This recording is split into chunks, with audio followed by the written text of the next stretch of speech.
Okay, I just wanted to start this video by saying that calling 17776 baby's first Homestuck is absolutely a compliment and not an insult.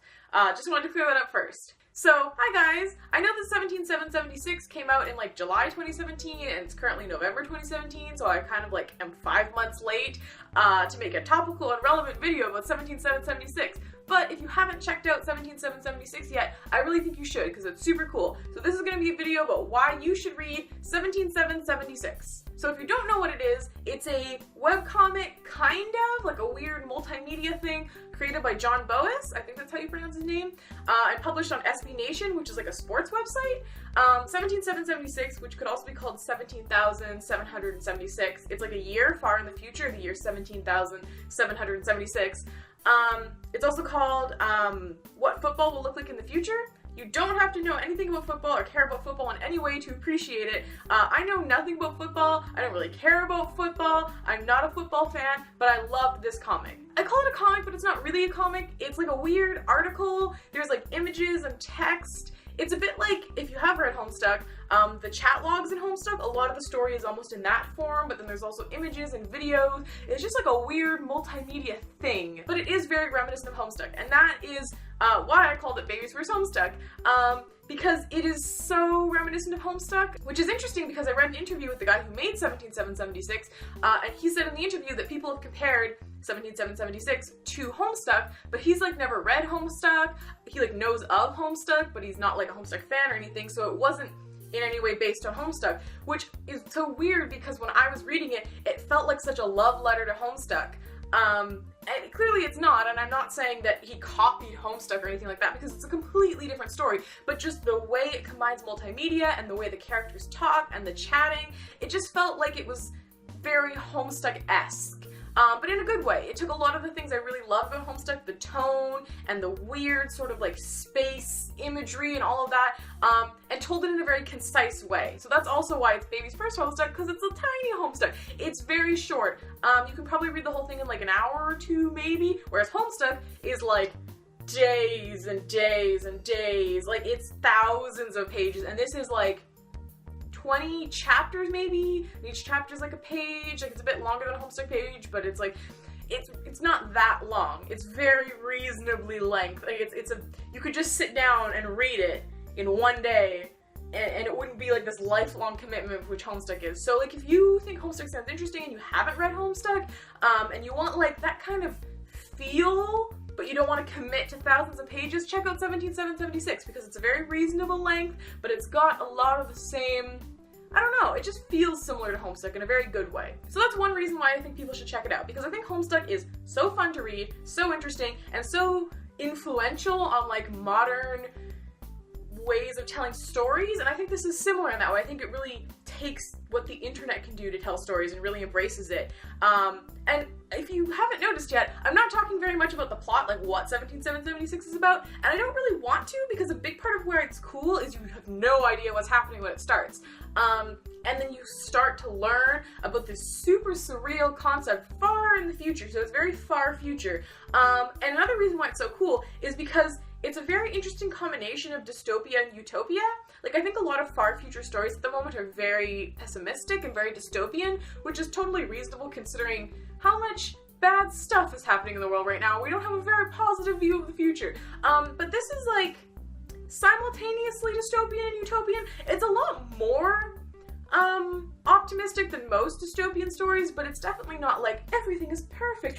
It's a very weird scenario, and again, I don't want to give it away because you learn kind of what this future is like as you read the story. But I think it's almost like a positive nihilism, maybe is how I would describe it.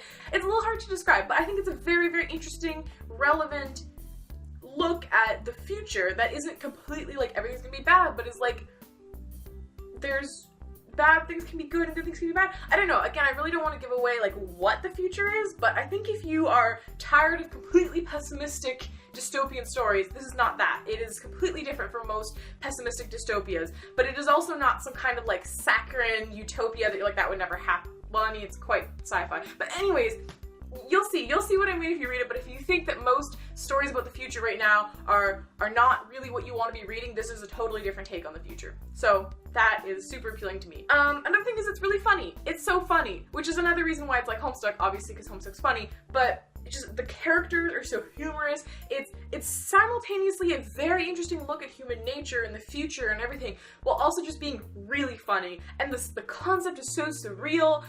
When you find out like who the main characters are, which you kind of don't want to give away because you don't know right away, it is so strange and funny, and the way they talk, again, like I said, what also reminded me of the Homestuck characters is just the tone, I guess, of the characters talking to each other has that similar. It's so believable, it's so conversational, it's so weird and funny, and like I said, it makes football very like approachable. Like it's about football. That is the kind of the crux of it.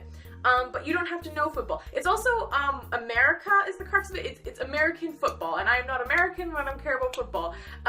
But yet I still enjoyed it because it's definitely like it's taking America and football and America's obsession with football and the culture surrounding that, but making it very universal. So you don't have to be an American, you don't have to love football to love it, but it takes that idea of America's obsession with football to this like crazy extreme that I think is like similar also for other cultures' obsessions with certain pastimes. Like it could be about Canada and hockey and it would have been a similar story. So I don't know, it takes something like that but doesn't make it like it's appealing to anybody, I think. Well, okay, it's appealing to anybody who likes weird, funny, multimedia, sci-fi future stories, rather than people who like football. I think there's a lot of people out there who do like football who wouldn't actually like the story because it's more about that weird, sci-fi, funny stuff than it is about football. But it is about football. Again, you'll see if you read it. I hope I did a good job of conveying why it's fun and good to read. Like, again, I really don't want to give stuff away. Okay, I'll tell you one more thing. It also involves satellites, like space satellites. It also involves sentient machines. So that is a bit of a spoiler, but also maybe makes it sound more appealing. Anyways, it's super, super fun. And if you love Homestuck and are looking for something that gives you a similar feeling as Homestuck, I would check it out. And if you haven't checked out Homestuck and you're intimidated by how incredibly long Homestuck is, but you want to experience something similar, I would also recommend it because it is a tiny little sampling of how Homestuck made me feel. That's how I would describe it. I think 17776 is a mini version of what Homestuck made me feel. Not because it's less good than Homestuck, but because it's shorter and it's more contained and it's like a little snippet of Homestuck, which in some ways is better because Homestuck is so overwhelmingly long, and in some ways, I love Homestuck. I love both. So, I think you should check it out. That was the moral of this entire video. If you haven't checked out 17776, you should go do that. And if you have checked it out and you're just watching this to relive the fun you had reading it this past July, let me know in the comments. Did you enjoy it? Did it remind you of Homestuck? Because it super reminded me of Homestuck, but maybe that was just me. You could also like this video and subscribe. I do videos about all kinds of fandoms, about Homestuck, about video games. And if you're into any of that, you can follow. So thanks for watching.